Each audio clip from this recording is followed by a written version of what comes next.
Hey guys, what's up? It's iFlynn here, and today we're going to be covering the Torid Incarnon. This is going to be a video where we talk about literally everything you need to know about the weapon, 4 different builds for different types of content and stuff like that. But before we actually look at the builds, we need to learn about the evolutions. So the first evolution, in Evolution 2, you want to go ahead and run Final Fusillade. In Evolution 3, you want to run Swift Deliverance.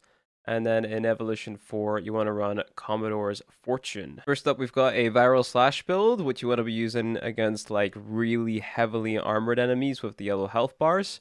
So a basic breakdown of this build is we have a lot of crit chance. We're running crit delay and vital sense to go with it to increase the crit damage. Because we're running crit, we can run hunt munitions for 4 slash procs. Prime beam to amplify the slash procs. Val acceleration for extra fire rate, so everything just deals more damage more frequently and slash procs get applied even more. Galvanized chamber, this is a mandatory mod for extra multi-shot. Bladed rounds for more crit damage when you're aiming, so you actually have to be aiming down the scope for this to apply. If you're too lazy to do that, you can go ahead and slot in hammer shot over bladed rounds. Prime cryo rounds is going to combine with the base toxin on the weapon to make viral damage, which is going to amplify the damage of our slash procs. Primary merciless is basically our base damage mod, but it's our base damage arcane in this case. And then vigilante supplies for some ammo. We're going to go ahead and spawn in a level 215 Orkin battle group with the steel path modifier turned on. And what you want to do is you just want to land the little grenades that the Torid shoots out, and then you want to go ahead, turn on the Incarnon form,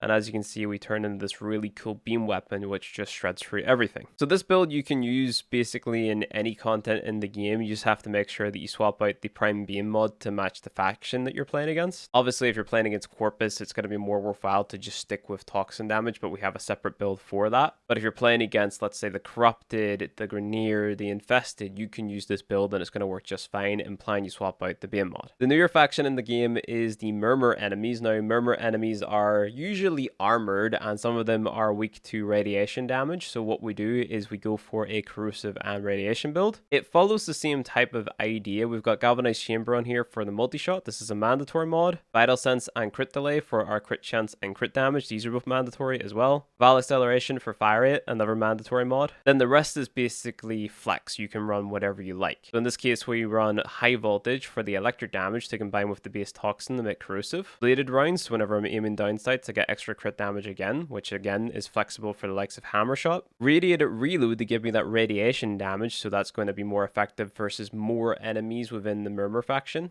And then in this case, I'm running galvanized aptitude. Now the reason that I'm running galvanized aptitude is because I'm running corrosive radiation and I'm also running a viral primer as my sentinel. So if we take a look at my Doriga here and we go to the Verglass, if I go ahead and press upgrade, you can see that I'm running viral and heat. These are both going to be applied passively because of my little sentinel just hanging around, and it's going to increase the amount of damage that I deal because of galvanized aptitude. Primary merciless has to be on for that base damage again. Now galvanized aptitude's damage and primary merciless's damage are basically the exact same here because galvanized aptitude applies additively on the Torid instead of multiplicatively like on some other weapons. Basically galvanized aptitude is only going to apply on the base hit of the Torid. If you don't want to bother with the whole priming thing because you don't think galvanized aptitude is like optimal on the Torid, you can just replace this for the likes of Serration. It's totally up to you. But because I'm frequently applying so many different status effects with the stuff that I run, galvanized aptitude is kind of just the go-to for me. So if I go ahead and I spawn in the Murmur battle group, you'll see that we're able to just like take these guys down extremely quickly as well.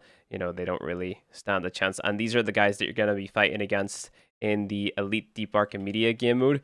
So this would be the type of build, like let's say I was playing Rhino or something. If I wanted to help a friend or if I was really struggling to get the mission done, I would be bringing this Torid build with some type of frame that has Rhino's Roar on it or some other type of like damage buffing abilities and stuff like that, and I'd be able to breeze through Elite Deep Archimedia just fine. Next up, we have my Toxic build. Now, this Toxic build can be used in basically all the content in the game because of how strong the Torid is as a weapon, especially with all of its Incarnon perks and stuff like that. And all you'd really have to do is swap out this Prime Beam mod again, and then the rest of the build stays the exact same. The difference here is that we're running primary blight. So on toxin status effect, we get more crit damage and more multi-shot. And then galvanized aptitude is basically going to be our base damage mod. So this build also assumes you're using some type of like primer in the form of like your sentinel or a different weapon. And on top of that, if you're playing against like really heavily armored enemies, it also wants you to armor strip as well. So you could use a build such as the capacitance like AoE build here, because whenever you use discharge, you're going to be applying a lot of like electric status effects to enemies. And then you can fully strip enemies with the likes of Terrify. Then you can let your sentinel go ahead and apply viral and heat for you. That way you're going to have like bonus status effects and stuff like that built up to make the best out of, or the best use out of galvanized aptitude. So what I'm going to go ahead and do, instead of showing you guys this versus the corpus enemies, because they're just going to like insta die, I'm going to show you guys it versus the corrupted enemies and the cool like discharge and vault combo that I showed you. Okay, so what I'm going to do instead is I'm just going to go ahead and strip away their armor, because I tried using discharge and they all just insta died anyway. So I'm just going to go ahead, turn on my Incarnon form here, and as you can see, these guys just all like insta die because of how strong this build is just with the base toxin. One thing you need to be careful of whenever you're using a build like this, like let's say you're running a vault build where you've got the likes of like, I don't know, shock trooper equipped. What's going to happen is the element from shock trooper is going to go ahead and combine with the element on your weapon. So if I go ahead and I hold down my 1 to activate shock trooper and I shoot, you can see that I actually apply corrosive damage with my Torid here instead of that base toxin. And that basically makes my primary blight more or less useless, because like I'm not applying any toxin, so you know I'm not getting any bonuses from it. So that's just something to keep in mind if you're running this build, that you need to be making sure that you're applying toxin in some type of way. And now we move on to, in my opinion, the most boring build. This is just your red crit build. This is the type of build that you would use if you're some type of clickbaity YouTuber that just wants to show red numbers on the screen. So this is pretty straightforward. We have galvanized chamber for multi-shot, vital sense and crit delay for our crit chance and crit damage. We've got galvanized scope on here for the extra crit chance. This is what is going to give us those red crits.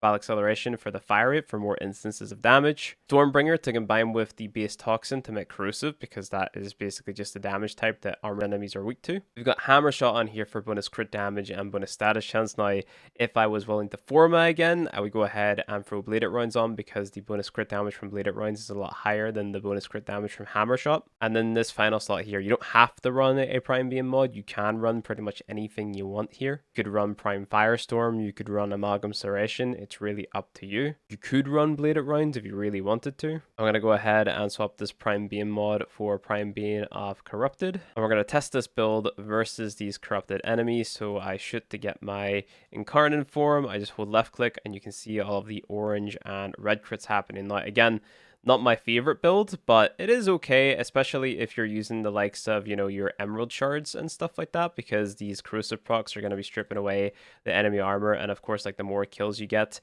and the more you aim down sights, then the more red crits and the more damage you're going to be dealing. So if you're running emerald shards on your Warframe or you're playing Hydroid, this is going to be a pretty fun build. So here's this exact same build, but me using Hydroid. Now, if you guys don't know, Hydroid's passive basically makes the corrosive procs that you deal a little bit more effective. So all the enemy's armor is going to be stripped passively, which is quite nice. And as you can see, they die a lot faster. And this is going to be especially good whenever the new damage changes come in, where enemies are basically just going to stay like weak to a certain damage type. If they're already weak to it, doesn't matter which sort of armor type or whatever they have. If the game says that they're going to be weak to corrosive, they are going to be weak to corrosive no matter how much armor they've got. And that's pretty much it for all of the builds. Now, one last thing, if you're looking for a Riven for the Torid, because as you can see the disposition is quite high, you want to be running for multi-shot, crit damage, crit chance, fire rate, and damage, and it's sort of in that order. So multi-shot is the best stat you can get, then crit damage, then crit chance, then fire rate, and then damage. So obviously, if you get a fire rate Riven, you could replace vile acceleration, or if you get a crit chance Riven, you could swap it over the likes of crit delay. And that's simply because, of course, these mods have like negative to something, so negative to damage and negative to fire rate. So these would be the mods that you want to replace on this build, because they have those negative effects. But of course, how good your Torid Riven is depends on the negative that you get.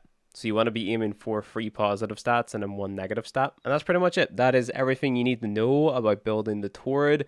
You could do other crazy builds and stuff like that, but those are just my 4 like most used builds, my go-to builds. So yeah, if you enjoyed the video, go ahead, hit like. If you want to see more Warframe content from me, hit subscribe, and I'll see you guys in the next video.